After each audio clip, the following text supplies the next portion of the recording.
ಶ್ರೀ ಗಣಪತಿ ಶಾರದಾ ಗುರುಭ್ಯೋ ನಮಃ. ಗುರುಬ್ರಹ್ಮ ಗುರುರ್ವಿಷ್ಣು ಗುರುದೇವೋ ಮಹೇಶ್ವರ. ಗುರು ಸಾಕ್ಷಾತ್ ಪರಬ್ರಹ್ಮ ತಸ್ಮೈ ಶ್ರೀ ಗುರವೇ ನಮಃ. ಶ್ರೋತೃಗಳಿಗೆ ಸಚ್ಚಿದಾನಂದೇಂದ್ರ ಸರಸ್ವತಿ ಸ್ವಾಮಿಗಳವರು ನೀಡಿರುವ ಭಗವದ್ಗೀತೆ ಕುರಿತಾದ ಉಪನ್ಯಾಸ ಮಾಲಿಕೆಯಲ್ಲಿ ಸಾಂಖ್ಯ ಯೋಗ ಎರಡಕ್ಕೂ ಗುರಿ ಒಂದೇ ಎಂಬ 35ನೆಯ ಉಪನ್ಯಾಸಕ್ಕೆ ಸ್ವಾಗತ.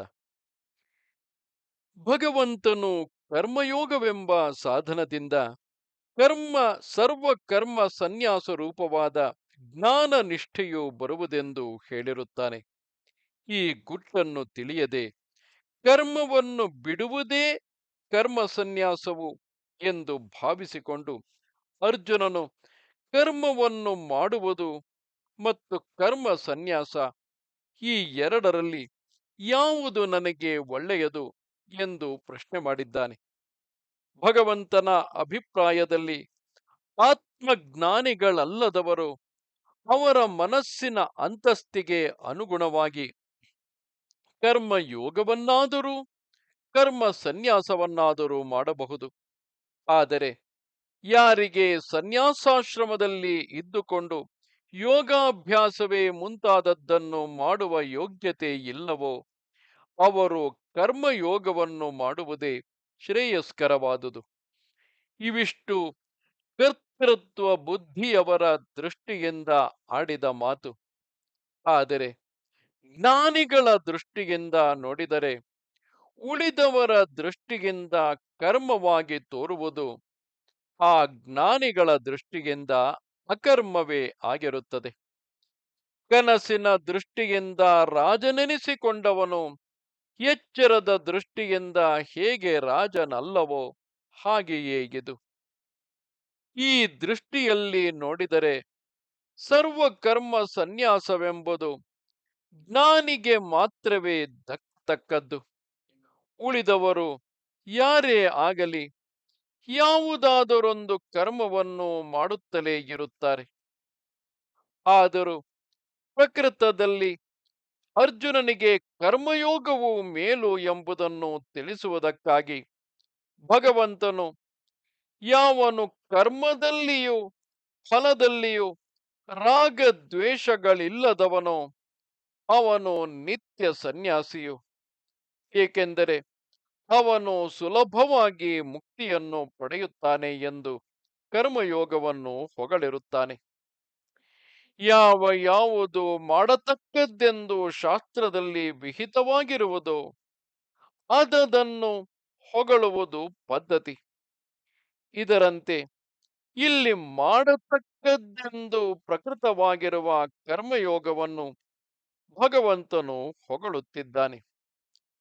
ಇದನ್ನು ಅರಿಯದೆ ಕರ್ಮಯೋಗೋ ವಿಶಿಷ್ಯತೆ ಎಂದಿರುವುದರಿಂದ ಕರ್ಮಯೋಗವೇ ಸನ್ಯಾಸಕ್ಕಿಂತ ಮೇಲೆಂದು ಹೇಳಿದಂತೆ ಆಯಿತು ಎಂದು ಕೆಲವರು ಈ ಗೀತಾ ವಾಕ್ಯಕ್ಕೆ ಅಪಾರ್ಥವನ್ನು ಮಾಡಿರುತ್ತಾರೆ. ಜ್ಞಾನಾಂಗವಾಗಿ ಸಕಲ ಶ್ರುತಿ ಸ್ಮೃತಿಗಳಲ್ಲಿಯೂ ವಿಧಿಸಿರುವ ಸನ್ಯಾಸವನ್ನು ಕಡಿಮೆ ಎಂದು ಹೇಳುವುದು ಎಂದಿಗೂ ಭಗವಂತನ ಉದ್ದೇಶವಾಗಿರಲಾರದು ಎಂದು ನಿಷ್ಪಕ್ಷಪಾತವಾಗಿ ವಿಚಾರ ಮಾಡುವ ಯಾರಿಗಾದರೂ ಹೊಳೆದೇ ತೀರಬೇಕು. ಆದರೆ ನಾವು ಇಲ್ಲಿ ಬರಿಯ ಸಂಭಾವನಾ ಯುಕ್ತಿಯಿಂದ ತೃಪ್ತರಾಗಿರಬೇಕಾದದ್ದಿಲ್ಲ. ಏಕೆಂದರೆ ಕರ್ಮಯೋಗದಲ್ಲಿರುವ ವಿಶೇಷವೇನೆಂದು ಹೇಳುವ ಪ್ರಕೃತ ಸಂದರ್ಭದಲ್ಲಿಯೇ ಕರ್ಮಯೋಗ ಕರ್ಮ ಸನ್ಯಾಸಗಳ ಸಂಬಂಧ ಏನೆಂಬುದನ್ನು ಭಗವಂತನು ತಾನೇ ಬಾಯಿ ಬಿಟ್ಟು ಸ್ಪಷ್ಟಪಡಿಸಿರುತ್ತಾನೆ. ಹೇಗೆಂದರೆ ಸಾಂಖ್ಯಯೋಗೌ ಪೃಥಕ್ ಬಾಲಾಹ ಪ್ರವದಂತ್ಯನ ಪಂಡಿತಾಹ ಏಕಮಪ್ಯಾಸ್ಥಿತ ಸಮ್ಯಕ್ ಉಭಯೋರ್ವಿಂದತೆ ಫಲಂ. ಏಕಮಪ್ಯಾಸ್ಥಿತ ಸಮ್ಯಕ್ ಉಭಯೋರ್ವಿಂದತೆ ಫಲಂ. ತಿಳಿಯದ ಜನರು ಸಾಂಖ್ಯ ಯೋಗಗಳೆರಡು ಬೇರೆ ಬೇರೆ ಎಂದು ಹೇಳುತ್ತಿರುವರು.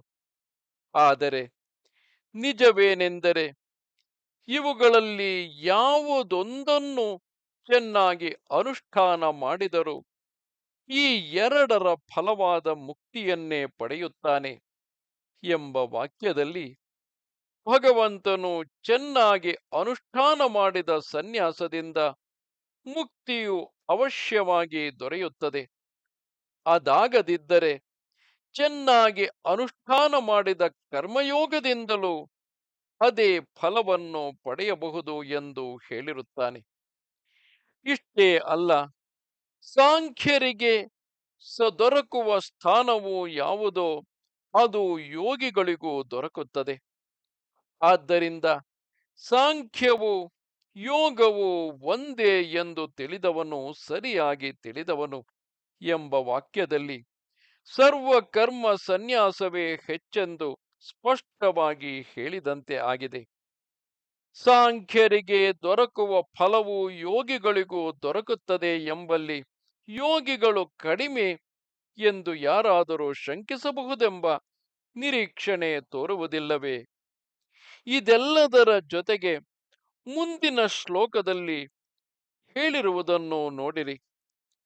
ಸನ್ಯಾಸಸ್ತು ಮಹಾಬಾಹೋ ದುಃಖಮಾಪ್ತುಮಯೋಗತಃ ಯೋಗಯುಕ್ತೋ ಮುನಿರ್ಬ್ರಹ್ಮ ನಚಿರೇಣಾಧಿಗಚ್ಚತಿ. ಆದರೆ ಸನ್ಯಾಸವನ್ನು ಯೋಗವಿಲ್ಲದೆ ಸಂಪಾದಿಸಿಕೊಳ್ಳುವುದು ಕಷ್ಟ. ಯೋಗವಿದ್ದರೆ ಬೇಗನೆ ಬ್ರಹ್ಮವನ್ನು ಪಡೆಯುತ್ತಾನೆ. ಸನ್ಯಾಸವು ಸಾಧ್ಯವು, ಕರ್ಮಯೋಗವು ಅದಕ್ಕೆ ಸಾಧನವು ಎಂದು ಇಲ್ಲಿ ಸ್ಪಷ್ಟವಾಗಿ ಹೇಳಿರುತ್ತದೆ. ಈ ಎಲ್ಲ ಕಾರಣಗಳಿಂದ ಕರ್ಮಯೋಗವು ಕರ್ಮ ಸನ್ಯಾಸಕ್ಕಿಂತ ಮೇಲೆಂದು ಹೇಳಿರುವುದು ನಿಜವಾದ ಸನ್ಯಾಸಕ್ಕೆ ಅನರ್ಹನಾಗಿರುವವರ ವಿಷಯವೆಂತಲೂ, ಕರ್ಮಯೋಗವು ಪರಂಪರೆಯಿಂದ ಮುಕ್ತಿಗೆ ಕಾರಣವಾದ್ದರಿಂದ ಕ್ರಮವಾಗಿ ಮೇಲಕ್ಕೆ ಹೋಗುವುದಕ್ಕೆ ಅದೇ ಅಜ್ಞರಿಗೆ ಉತ್ತಮ ಸಾಧನವೆಂತಲೂ ತಿಳಿಸುವುದಕ್ಕೆ ಎಂದು ಸಿದ್ಧವಾಗುತ್ತದೆ. ಪಾಠಶಾಲೆಗಳಲ್ಲಿ ಹುಡುಗರಿಗೆ ಸಂಕ್ಷಿಪ್ತ ಗುಣಾಕಾರವನ್ನು ಹೇಳಿಕೊಡುತ್ತಾರೆ. ಉದಾಹರಣೆಗೆ 3, 2, 1, 6, 8 ಈ ಸಂಖ್ಯೆಯನ್ನು ಅದೇ ಸಂಖ್ಯೆಯಿಂದ 3, 2, 1, 6, 8ರಿಂದ 3 ಸಾಲಿನಲ್ಲಿ ಗುಣಿಸಿರಿ ಎಂಬ ಪ್ರಶ್ನೆಯನ್ನು ಜಾಣರಾದ ಹುಡುಗರು ಬಹು ಸುಲಭವಾಗಿ ಬಿಡಿಸಬಲ್ಲರು. ಮೊದಲು 8ರಿಂದ ಗುಣಿಸಿ ಆ ಉತ್ತರವನ್ನು 2ರಿಂದ ಗುಣಿಸಿ ದಶಕ ಸ್ಥಾನದಿಂದ ಮೊದಲು ಮಾಡಿ ಬರೆದುಕೊಳ್ಳುವುದು. ಈ ಉತ್ತರವನ್ನು ಮತ್ತೆ 2ರಿಂದ ಗುಣಿಸಿ ಸಹಸ್ರ ಸ್ಥಾನದಿಂದ ಮೊದಲು ಮಾಡಿ ಬರೆದುಕೊಳ್ಳುವುದು. ಹೀಗೆ ಮಾಡಿ ಒಟ್ಟು ಕೂಡಿಸಿದರೆ ಬೇಕಾದ ಉತ್ತರವು ಆಯಾಸವಿಲ್ಲದೆ ಬಂದು ಬಿಡುತ್ತದೆ. ಆದರೆ ಈ ಜಾಣತನವಿಲ್ಲದವರು ಎಂದಿನಂತೆ 5 ಸಾಲಿನಲ್ಲಿ ಗುಣಿಸಿದರೂ ಉತ್ತರವು ಬಂದೇ ಬರುತ್ತದೆ ಅಲ್ಲವೇ? ನೇರಾಗಿ ಕುಸ್ತಿಯಾಡಲು ಸಿದ್ಧರಾಗಿರದವರು ಗರಡಿಯ ಮನೆಯಲ್ಲಿ ಪಟ್ಟುಗಳನ್ನು ಕಲಿತು ಕ್ರಮವಾಗಿ ಕುಸ್ತಿ ಆಡುವುದನ್ನು ಕಲಿತುಕೊಳ್ಳಬೇಕಾಗುತ್ತದೆ. ಇದರಂತೆಯೇ ಕರ್ಮಯೋಗವು ಕ್ರಮವಾಗಿ ಜ್ಞಾನವನ್ನು ಪಡೆದು ಸರ್ವ ಕರ್ಮ ಸನ್ಯಾಸವನ್ನು ಮಾಡುವ ಯೋಗ್ಯತೆಯನ್ನು ತಂದುಕೊಡುವುದು. ಇದೇ ಭಗವಂತನ ಆಶಯವು. ಅರ್ಜುನನು ಸನ್ಯಾಸ, ಕರ್ಮ ಇವುಗಳನ್ನು ಮಾತ್ರ ಕೇಳಿದ್ದನು. ಆದರೆ ಭಗವಂತನು ಜ್ಞಾನ ಸಹಿತ ಸನ್ಯಾಸವಾದ ಸಾಂಖ್ಯವನ್ನು ಸಮತ್ವ ಬುದ್ಧಿ, ಈಶ್ವರಾರ್ಪಣ ಮುಂತಾದವುಗಳಿಂದೊಡಗೂಡಿದ ಕರ್ಮಯೋಗವನ್ನು ಹೇಳಿರುತ್ತಾನೆ. ಸಾಂಖ್ಯ ಯೋಗಗಳನ್ನು ಕುರಿತೇ ಭಗವಂತನು ಹೇಳುತ್ತಿರುವುದರಿಂದ ಈ ಮಾರ್ಪಾಡು ಸ್ವಾಭಾವಿಕವೇ ಆಗಿರುತ್ತದೆ. ಬರಿಯ ಸನ್ಯಾಸಕ್ಕಿಂತ ಕರ್ಮಾಚರಣೆಯೇ ಮೇಲು. ಆದರೆ ಕರ್ಮಯೋಗಕ್ಕಿಂತ ಜ್ಞಾನಯುಕ್ತ ಸನ್ಯಾಸವೇ ಮೇಲು ಎಂಬುದು ಭಗವಂತನ ಒಟ್ಟು ಅಭಿಪ್ರಾಯವೆಂಬುದನ್ನು ನಾವು ನೆನಪಿನಲ್ಲಿಡಬೇಕು. ಸಾಧಕನು ಕರ್ಮಯೋಗವನ್ನು ಅಭ್ಯಾಸ ಮಾಡುತ್ತಾ ಇದ್ದು ಸರ್ವ ಕರ್ಮ ಸನ್ಯಾಸದ ಮೆಟ್ಟಿಲನ್ನು ಹೇಗೆ ಪಡೆದುಕೊಳ್ಳುವನು ಎಂಬುದನ್ನು ನಾವು ಈಗಲೇ ಲಕ್ಷ್ಯದಲ್ಲಿಟ್ಟಿರುವುದು ಒಳ್ಳೆಯದು. ಕರ್ಮಯೋಗದಿಂದ ಮೊದಲು ಚಿತ್ತ ಶುದ್ಧಿಯಾಗುವುದು. ಆಗ ದೇಹವು ಇಂದ್ರಿಯಗಳು ವಶವಾಗುವವು. ಬಳಿಕ ಸಾಧಕನು ಎಲ್ಲ ಪ್ರಾಣಿಗಳಿಗೂ ಆತ್ಮನಾಗಿರುವವನೇ ತನ್ನೊಳಗಿರುವ ಆತ್ಮನು ಎಂಬ ಅರಿವನ್ನು ಪಡೆದುಕೊಳ್ಳುವನು. ಇನ್ನು ಮುಂದೆ ಅವನು ಯಾವ ಕರ್ಮವನ್ನು ಮಾಡಿದರೂ ಲೋಕ ಸಂಗ್ರಹಕ್ಕಾಗಿಯೇ ಮಾಡುತ್ತಿರುವನು. ಅವನು ಲೋಕ ಸಂಗ್ರಹಕ್ಕಾಗಿ ಕರ್ಮವನ್ನು ಮಾಡುತ್ತಿರುವನೆಂಬುದು ವ್ಯವಹಾರ ದೃಷ್ಟಿಯಿಂದ ಅವನ ದೃಷ್ಟಿಯಿಂದಲಾದರೆ ಅವನು ಯಾವ ಕರ್ಮವನ್ನು, ಅಂದರೆ ಲೋಕ ಸಂಗ್ರಹಕ್ಕಾಗಿ ಕರ್ಮವನ್ನು ಮಾಡುತ್ತಿರುವನು ಎಂಬುದು ಹೊರಗಿನ ಜನಗಳ ವ್ಯವಹಾರದ ದೃಷ್ಟಿಯಿಂದ. ಅದೇ ಜ್ಞಾನಿಯ ದೃಷ್ಟಿಯಿಂದಲಾದರೆ ಅವನು ಯಾವ ಕರ್ಮವನ್ನು ಮಾಡುತ್ತಿರುವುದಿಲ್ಲ. ಜ್ಞಾನಿಯು ಯಾವ ಕರ್ಮವನ್ನು ಮಾಡುತ್ತಿರುವುದಿಲ್ಲವೆಂದರೆ ಹೇಗೆ ಎಂದರೆ, ಅದನ್ನು ತಿಳಿಯುವುದಕ್ಕೆ ಸಾಧಾರಣವಾಗಿ ಜನರು ಹೇಗೆ ಕರ್ಮವನ್ನು ಮಾಡುತ್ತಿರುವರು ಎಂಬುದನ್ನು ಯೋಚಿಸಿ. ಒಬ್ಬನಿಗೆ ಚಿತ್ರವಿದ್ಯೆಯ ಕೌಶಲವಿರುತ್ತದೆ ಎಂದಿಟ್ಟುಕೊಳ್ಳಿ. ಅವನಿಗೆ ಸೌಂದರ್ಯವನ್ನು ನೋಡುವ ಇಂದ್ರಿಯದ ಜಾಣ್ಮೆಯು, ಚಿತ್ರವನ್ನು ಬರೆಯುವ ಹಸ್ತ ಕೌಶಲವೂ ಇರಬೇಕು. ಇದರಂತೆ ಸಂಗೀತಗಾರನಾದವನಿಗೆ ಶಬ್ದವನ್ನು ಕೇಳಿ ಶಬ್ದ ಭೇದಗಳನ್ನು ವಿಂಗಡಿಸಿ ಅರಿತುಕೊಂಡು ನಾಲಗೆಯಿಂದ ಆಯಾ ಶಬ್ದವನ್ನು ಕಿವಿಗೆ ಇಂಪಾಗುವಂತೆ ಹಾಡುವ ಜಾಣ್ಮೆ ಇರಬೇಕಾಗುತ್ತದೆ.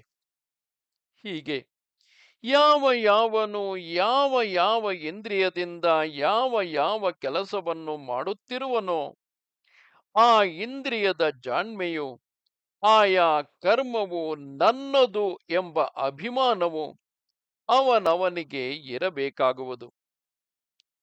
ಹೀಗೆಯೇ ಬಡಗಿ, ಕುಂಬಾರ, ಯಂತ್ರವನ್ನು ನಡೆಸುವವನು, ಜೂಜಿನಲ್ಲಿ ಗೆಲ್ಲುವವನು, ತೋಟಗಾರ ಮುಂತಾದ ಕೆಲಸಗಳಲ್ಲಿಯೂ ತಿಳಿಯಬೇಕು.